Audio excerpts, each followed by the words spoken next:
The NFL is studying a lot of different things. When you look at cannabis, and it's legal in some states, it's illegal in others, I guess. But why can't cannabis advertise during the Super Bowl? Yeah, look, the thing is, look, we're ubiquitous. We're in 8 countries around the world. We're in all 37 states that are legal. I think most people don't realize the scale of the cannabis industry at this point. For instance, the Super Bowl is going to be covered in sports gambling ads. Sports betting is only legal in 17 states. Cannabis is legal with Mississippi legalizing last week in 37 states. So I think at this point, the statistic is like 87% of the U.S. population lives in a state where cannabis is legal. So it's ubiquitous. It's here. And whether it be clinical research, the talk about how it can generate jobs and revitalize economies, it's front of mind. And so what better time to talk about it than at the largest sporting event of the year? Are you allowed to advertise on the Super Bowl? No. So we made it.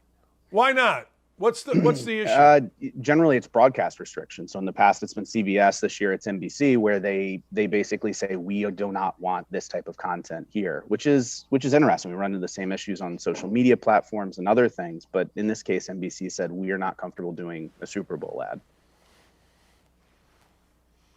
When you've partnered with people, you partnered with Kevin Durant, correct? I mean, let me, again, older people there is a stigma, all right? How important is it?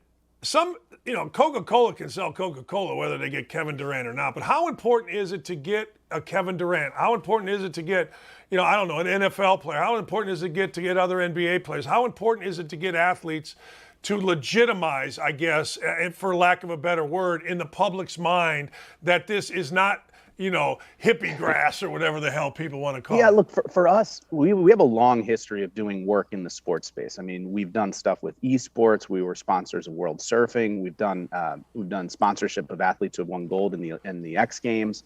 And then, we have this partnership we've done with Kevin Durant and 35 Ventures, which is his VC fund with Rich Kleiman. And so the thing for us is how we bring cannabis, which has been shown to have a huge amount of medicinal impact, and separately, even on the recreational side, it's just here and it's everywhere. It's a lot safer than alcohol. How do we bring it into the normal conversation for exactly the reason you mentioned, which is for older folks who think, well, that just makes you lazy or it makes you stupid or all this other stuff that science has proven isn't the case. You got to bring it to people's living rooms. You got to bring the message to them and sort of say, look, this is a safe, normal product, safer than alcohol. And separately, people are using it for a whole bunch of medicinal stuff. You got that tennis elbow from playing tennis on the weekend, whatever else.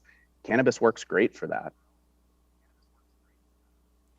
NFL. Now, there's a difference between researching and getting involved in it. What stage is the NFL in? Is this a very, very preliminary stage?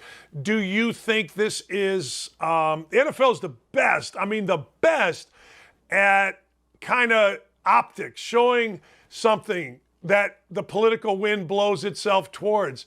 Is this a real deal? Can you see down the line cannabis not only being able to advertise, but cannabis being on the shelves of NFL teams? Yeah, I mean, look, to be honest, I think the NBA actually went a step further when they're under the COVID bubble. They basically said, we're not testing for weed. And read into that what you will, but I think there was a reason for them making that decision. I think on the NFL, on the NFL side, I think, look, it's hard to say, but I think $1 million isn't a large amount of money for the NFL. I think it's a good sign, but to me, the big question is, and the one that I assume is going through their head is, what does Middle America think if we get involved with this? Separately, I know they have a lot of smart. What do they think? What do they think? What your research? That's actually pretty easy. Over 70% of the U.S. population, including a majority of of Republicans, which most people would think this isn't the case, support not just medical cannabis but recreational cannabis. If you look at just medical cannabis, I think about 94% of the U.S. population is in support of cannabis legalization. It's an overwhelmingly popular issue. It's sort of a no-brainer.